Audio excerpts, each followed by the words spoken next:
Ang Diyos ay mapagmahal at ang kanyang biyaya ay laging laan. Subalit may mga pagkakataon na tila ang biyaya ng Diyos ay nawawala o kaya naman ay nagiging salat. Paano ba natin uunawain ang ganoong mga pagkakataon? Maraming uri ng biyaya ang maaaring ipagkaloob ng Diyos, subalit tayo ay may kani-kanyang pananaw o panukat kung ano ang maituturing na biyaya o hindi. Sa madaling sabi, meron na tayong nabuong konsepto ng biyaya sa ating mga isipan. Sa Lumang Tipan ay nabanggit ang paglalakbay ng mga Israelita sa wilderness.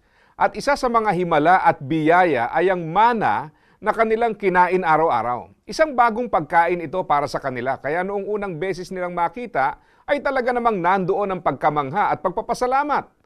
Pero di nagtagal ay nagsawa na sila dito at ang dating pinagpapasalamat ay hinahanapan na ng kapalit. Biyaya pa din at himala pa ding maituturing ang pagdating ng mana araw-araw.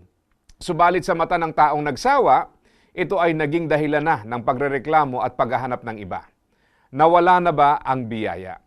Sa isang taong walang sakit, marahil ay madaling maghanap ng iba pang biyaya mula sa Diyos.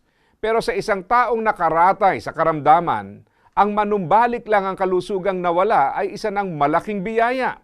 Sa isang taong nakatuon sa kanyang mga wants at hindi sa kanyang needs, maaaring kahit matugunan ang kanyang pangangailangan ay tila kulang pa din dahil mali ang katayuan ng kanyang puso.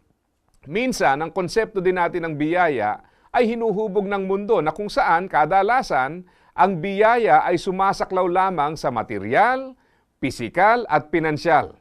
Marami pang uri ng biyaya bukod sa mga ito. Marahil may mga panahong nagiging limitado ang pagpapalang pinansyal, pero posible din na merong ibang biyayang binubuksan ng Diyos sa iyong buhay. Maaaring ito ay kawalan ng karamdaman, o ang mas mahabang panahong kasama ang pamilya, at marami pang iba. Ang sabi ng Bible, "At dahil kayo'y na kay Kristo Jesus, ibibigay sa inyo ng aking Diyos ang lahat ng pangangailangan nyo mula sa kasaganaan ng kayamanan niya."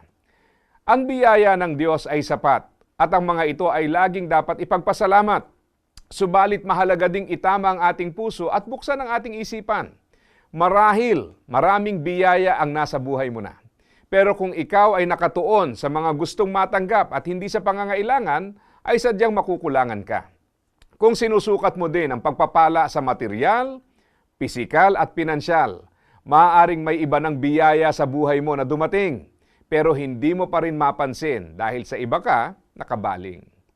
Hindi nawawala ang biyaya ng Diyos. Maaaring ito ay nagbabago lang ng anyo.